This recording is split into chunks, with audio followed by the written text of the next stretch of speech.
Very good start. Very well behaved. I am very proud of you.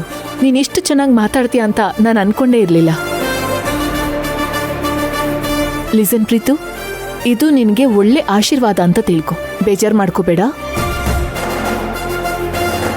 ಅದಕ್ಕೆಲ್ಲ ಬೇಜಾರು ಮಾಡ್ಕೊಳ್ಳಿಲ್ಲ ಅಕ್ಕ. ನಾನು ಇದನ್ನೆಲ್ಲ ಎಕ್ಸ್ಪೆಕ್ಟ್ ಮಾಡಿದ್ದೆ. ಸೊ ಮೆಂಟಲಿ ನಾನು ಪ್ರಿಪೇರ್ ಆಗಿ ಬಂದಿದ್ದೆ. That's the spirit. Very good. Sir, ಅವ್ರ ಬಗ್ಗೆ ತುಂಬ ತಲೆ ಕೆಡ್ಸ್ಕೊಳಕ್ ಹೋಗ್ಬೇಡಿ ಸರ್. ಅವ್ರಿಗೆ ನಮ್ಮ ಆಚಾರ ವಿಚಾರಗಳ ಬಗ್ಗೆ ತುಂಬ ಅಭಿಮಾನ ಇದೆ. ಅದಕ್ಕೆ ಬಾಯಿ ಬಂದಾಗ ಮಾತಾಡ್ಬೋದಾ? ಅವ್ರೇನು ನಮ್ಮ ಸಂಸ್ಕೃತಿನ ಕಾಂಟ್ರಾಕ್ಟ್ ತಗೊಂಡಿದ್ದಾರಾ? ನಮಗೂ ನಮ್ಮ ತಂದೆಯವರು ಒಳ್ಳೆ ಸಂಸ್ಕಾರ ಕೊಟ್ಟೆ ಬೆಳೆಸಿದ್ದಾರೆ ಸರ್. ತೇಜು, ನೀನು ಸುಮ್ಮನೆ ಇರು. ಈ ಟೈಮಲ್ಲಿ ನಾವು ಯಾರನ್ನೂ ಎದುರು ಹಾಕೋಬಾರ್ದು. ಕ್ವೈಟ್. ನಿಜ ಅಕ್ಕ ಹೇಳೋದು. ಅವ್ರು ಹೇಳಿದ್ರಲ್ಲೂ ನ್ಯಾಯ ಇದೆ ತಾನೇ. ಎಷ್ಟೇ ಆಗಲಿ ನಾನು ಅಬ್ರಾಡಲ್ಲಿ ಇದು ಬಂದವನು. ಇಲ್ಲಿನ ರೀತಿ ನೀತಿಗಳು ನನಗೆ ಗೊತ್ತಿಲ್ಲ. So I learn things. ನೀನು ಅರ್ಧ ಗೆದ್ದಾಗೆ ಅಂತ ನಂಗೆ ಅನ್ನಿಸ್ತಿದೆ ಪ್ರೀತು. ನಿನಗೆಷ್ಟು ಮೆಚುರಿಟಿ ಇದೆ ಕಣೋ. Very good. ಸರ್, ಯಾರೇನು ಹೇಳಿದ್ರು ತಲೆ ಕೆಡ್ಸ್ಕೊಬಿಡಿ ಸರ್. ರಾಮ್ ಸಾರು ನಮ್ಮೆಲ್ಲರೂ ಒಂದು ಫ್ಯಾಮಿಲಿ ಮೆಂಬರ್ ಥರ ನೋಡ್ತಾ ಇದ್ರು. ಕೊನೆವರೆಗೂ ನಾವು ನಿಮ್ಮ ಫ್ಯಾಮಿಲಿಗೆ ನಿಷ್ಠೆಯಿಂದ ಇರ್ತೀವಿ. Thank you sir. ನಿಮ್ಮ ನಂಬಿಕೆನ ನಾನು ಉಳಿಸ್ಕೊಳ್ತೀನಿ. ಹಾಗೆ ನನ್ನ ಡ್ಯಾಡ್ ನಂಬಿಕೆನೂ ನಾನು ಉಳಿಸ್ಕೋತೀನಿ. ಆಮೇಲೆ ಮತ್ತೆ ಸಿಗೋಣ. Thank you.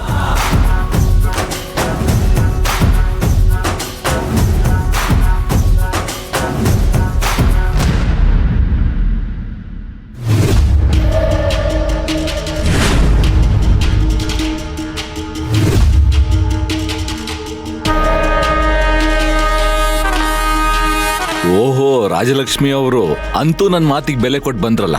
ಬನ್ನಿ ಕೂತ್ಕೊಳ್ಳಿ.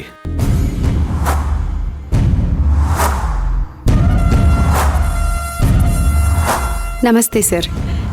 ನೀವು ಕಾಲ್ ಮಾಡಿ ಕರೆದಿದ್ದೀರ ಅಂದಮೇಲೆ ಬರ್ದೇ ಇರೋಕ್ಕಾಗತ್ತಾ? ಎಲೆಕ್ಷನ್ ಟೈಮ್ ಅಲ್ವಾ, ಗೆಲ್ಬೇಕಂದ್ರೆ ಯಾರು ಕರೆದ್ರೂ ಹೋಗ್ಲೇಬೇಕಾಗತ್ತಲ್ವಾ.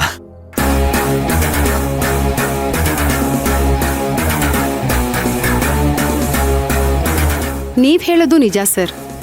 ನಮ್ಮ ಮನೆಯವ್ರ ಕೊನೆ ಆಸೆ ಈಡೇರಿಸಬೇಕು ಅಂದರೆ ನಾನು ಎಲ್ಲರ ಜೊತೆನೂ ಕಾಂಪ್ರಮೈಸ್ ಮಾಡ್ಕೊಳ್ಳೇಬೇಕಾಗತ್ತೆ. ಹೇಳಿ ಸರ್, ನಮ್ಮನ್ನು ಯಾಕೆ ಇಲ್ಲಿ ಕರ್ಸಿದ್ರಿ? ಏನು ವಿಷಯ? ನೋಡಿ, ನನಗೆ ಸುತ್ತಿ ಬಳಸಿ ಮಾತಾಡೋ ಅಭ್ಯಾಸ ಇಲ್ಲ. ನಾನು ಕಟ್ಟ ವ್ಯವಹಾರಸ್ಥ. ಟೈಮ್, ಎನರ್ಜಿ, ಮನಿ ಇದು ಮೂರಕ್ಕೂ ತುಂಬ ಬೆಲೆ ಕೊಡ್ತೀನಿ.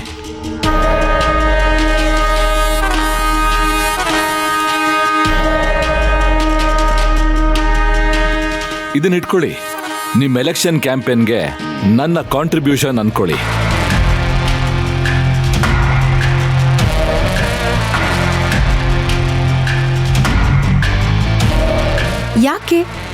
ಯಾಕೆ ಇಷ್ಟೊಂದು ಅಮೌಂಟ್ ಕೊಡ್ತಾ ಇದ್ದೀರಾ ಸರ್? ಇರ್ಲಿ, ಇಟ್ಕೊಳ್ಳಿ. ಈ ಸಮಯದಲ್ಲಿ ಎಷ್ಟೊಂದು ಖರ್ಚುಗಳಿರುತ್ತೆ ಅಂತ ನಂಗೆ ಗೊತ್ತಿದೆ. ಸಾಕಾಗಿಲ್ಲ ಅಂದ್ರೆ ಇನ್ನೂ ಕೇಳಿ. ಸರ್, ನನ್ನ ಪ್ರಶ್ನೆ ಅದಲ್ಲ. ನನ್ನ ಅಪೋನೆಂಟ್ ಬೇರೆ ಯಾರೂ ಅಲ್ಲ, ನಿಮ್ಮ ಕ್ಲೋಸ್ ರಿಲೇಟಿವ್. ಅಂಥದ್ರಲ್ಲಿ ಇಷ್ಟೊಂದು ಅಮೌಂಟ್ ಕೊಟ್ಟು ನೀವ್ಯಾಕೆ ನನಗೆ ಸಪೋರ್ಟ್ ಮಾಡ್ತಿದ್ದೀರಾ? ಇದ್ರ ಉದ್ದೇಶ ಏನು ಅಂತ ನನಗೆ ಗೊತ್ತಾಗಬೇಕು. ನಿಮ್ ಗೊಂದಲ ಏನು ಅಂತ ನನಗೆ ಅರ್ಥ ಆಗ್ತಿದೆ ಮೇಡಮ್. ನಾನೊಬ್ಬ ಕಟ್ಟ ವ್ಯವಹಾರಸ್ಥ.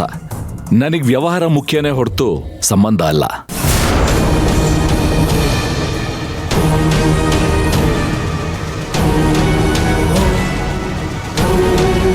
ಎಸ್, ನೀವು ಹೇಳ್ದಾಗೆ ನಿಮ್ಮ ಅಪೋನೆಂಟ್ ನನ್ನ ರಿಲೇಟಿವೇ. ಆದರೆ ಆ ಕುರ್ಚಿ ಕೇವಲ ನಂಗೊಂದು ಕುರ್ಚಿ. ಆ ಕುರ್ಚಿ ಮೇಲೆ ಕೂರೋರು ನಂಗೆ ಮತ್ತೆ ನನ್ನ ಬಿಸ್ನೆಸ್ಗೆ ಲಾಯಲ್ ಆಗಿರ್ಬೇಕಷ್ಟೇ.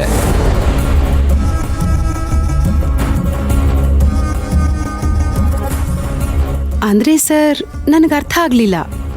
ಮೊದಲನೇದಾಗಿ ಪ್ರೀತು ವಿನ್ನಿಂಗ್ ಕ್ಯಾಂಡಿಡೇಟ್ ಅಂತ ನಂಗೆ ಅನ್ನಿಸ್ತಾ ಇಲ್ಲ. ಯಾಕಂದ್ರೆ ಅವನನ್ನ ಸೋಲ್ಸೋದಕ್ಕೆ ಅಲ್ಲಿ ತುಂಬ ಜನ ಇದ್ದಾರೆ. ಹಾಗಾಗಿ ಯಾವತ್ತು ಗೆಲ್ಲೋ ಕುದುರೆಗೆ ಜನ ಸಪೋರ್ಟ್ ಮಾಡ್ತಾರಲ್ವಾ. ಅಷ್ಟೇ ಅಲ್ಲ, ಪ್ರೀತು ವಿನ್ ಆದ್ರೆ ನನ್ನ ರಿಲೇಟಿವ್ ಅನ್ನೋ ಕಾರಣಕ್ಕೆ ನನಗೆ ಫೇವರ್ ಆಗೇನೋ ಇಡ್ತಾನೆ. ಆದರೆ ಸಂಬಂಧಿಕರ ಜೊತೆ ವ್ಯವಹಾರ ಮಾಡೋದು ನನಗೆ ಮುಜುಗರ.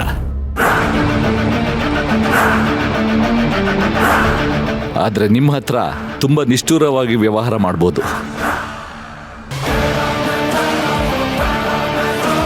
ಇನ್ನೂ ಒಂದು ಕಾರಣ ಅಂದ್ರೆ ಪ್ರೀತಮ್ ಗೆದ್ರೆ ಯಾರೆಲ್ಲ ಅವನನ್ನ ಸೋಲ್ಸ್ಬೇಕು ಅಂತ ಕಾಯ್ತಾ ಇದ್ರೋ ಆಗ ಅವರೆಲ್ಲ ಕ್ರೆಡಿಟ್ ತಗೋತಾರೆ. ಆಗ ಅವ್ರ ಮಧ್ಯ ನಾನೊಬ್ನಾಗಿ ಅವನ್ ಫೇವರ್ಗೋಸ್ಕರ ಕೈ ಚಾಚ್ಕೊಂಡು ನಿಲ್ಲೋದು ನಂಗೆ ಇಷ್ಟ ಇಲ್ಲ. ನಾನು ಕಿಂಗ್ ಮೇಕರ್ ಆಗಬೇಕು. ಹಾಗೆ ನಿಮಗೆ ಸಪೋರ್ಟ್ ಮಾಡೋದ್ರ ಮೂಲಕ ನಾನು ಕ್ವೀನ್ ಮೇಕರ್ ಆಗ್ತೀನಿ.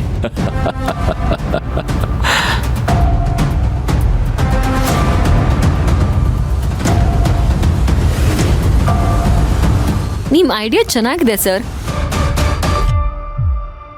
ಅಂದ್ರೆ ನೀನ್ ನಮಗ್ ದುಡ್ಡು ಕೊಟ್ಟಿದ್ದೀರಾ ಅನ್ನೋ ಕೃತಜ್ಞತೆಗಾದ್ರೂ ನಾವ್ ನಿಮ್ಗೆ ಕೆಲಸ ಮಾಡ್ಕೊಡ್ಬೇಕಾಗತ್ತೆ. ಎಕ್ಸಾಕ್ಟ್ಲಿ. ನಿಮ್ಮ ಮಗಳು ತುಂಬಾ ಶಾರ್ಪ್ ಇದ್ದಾಳೆ. ಎಷ್ಟು ಬೇಗ ಗ್ರಾಸ್ಪ್ ಮಾಡ್ತಾ ಇದ್ದಾಳೆ ನೋಡಿ. ಎಸ್ ಸರ್, ಇವಳೆ ನಾನು ಎಲೆಕ್ಷನ್ ಕ್ಯಾಂಪೇನ್ ಮಾಡ್ತಿರೋದು.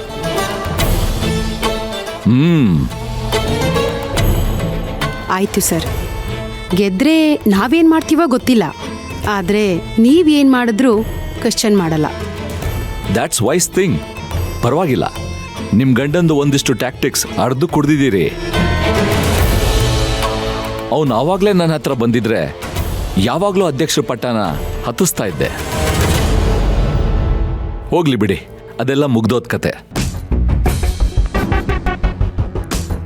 ನೋಡಿ, ಬಹಿರಂಗವಾಗಿ ನಾನು ನಿಮಗೆ ಸಪೋರ್ಟ್ ಮಾಡೋಕ್ಕಾಗಲ್ಲ. ಆದರೆ ನಿಮಗೆ ಏನು ಹೆಲ್ಪ್ ಬೇಕೋ ಅದೆಲ್ಲ ಒಳಗೊಳಗೆ ಮಾಡ್ತೀನಿ. Okay, all the best. Thank you sir, thank you so much. ಇಷ್ಟು ಸಪೋರ್ಟ್ ಸಿಕ್ಕಿದ್ರೆ ಸಾಕು, ನಮಗೆ ಏನು ಬೇಕಾದರೂ ಮಾಡ್ಬೋದು. ನಾವಿನ್ ಬರ್ತೀವಿ ಸರ್.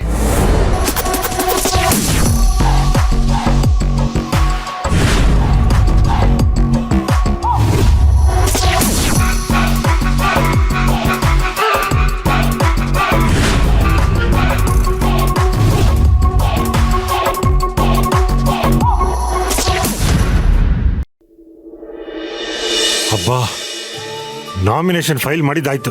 ಈಗೇನಿದ್ರು ಎಲೆಕ್ಷನ್ ಕ್ಯಾಂಪೇನ್ ಶುರು ಮಾಡಬೇಕು. ಹಾ ತೇಜು, ನಾವೆಲ್ಲರೂ ಕ್ಯಾಂಪೇನ್ಗೆ ರೆಡಿಯಾಗಿರ್ಬೇಕು. ಇನ್ನೊಂದು, ನಮ್ಮ ಸಂಘದಲ್ಲಿ ಯಾರ ಮಾತು ಚೆನ್ನಾಗಿ ನಡೆಯುತ್ತೆ ಅಂತ ನೀನ್ ತಿಳ್ಕೊ. ಅಂದ್ರೆ ಅವರೇ ಅಧ್ಯಕ್ಷರನ್ನ ಡಿಸೈಡ್ ಮಾಡಕ್ಕೆ ಮೇನ್ ಫ್ಯಾಕ್ಟರ್ ಆಗಿರ್ತಾರೆ. ಕಾತಿ, ಅದು ಹೇಗೆ ಗೊತ್ತಾಗುತ್ತೆ? ಅದೆಲ್ಲ ತಿಳ್ಕೊಳ್ಳೋದು ತುಂಬ ಕಷ್ಟ ಅಲ್ವಾ? ಯಾಕೆ ಕಷ್ಟ ಆಗತ್ತೆ ಭಾವ? ವೇವ್ ಯಾವ ಕಡೆ ಇದೆ ಅಂತ ಕಂಡುಹಿಡಿಯೋದು ಕಷ್ಟನಾ? ಸಂಘದಲ್ಲಿ ಯಾರ ಮಾತು ನಡೆಯುತ್ತೆ, ಯಾರ ಮಾತನ್ನ ಜನ ಜಾಸ್ತಿ ಕೇಳ್ತಾರೆ ಅಂತ ಪತ್ತೆ ಮಾಡಿದ್ರೆ ಆಯ್ತು.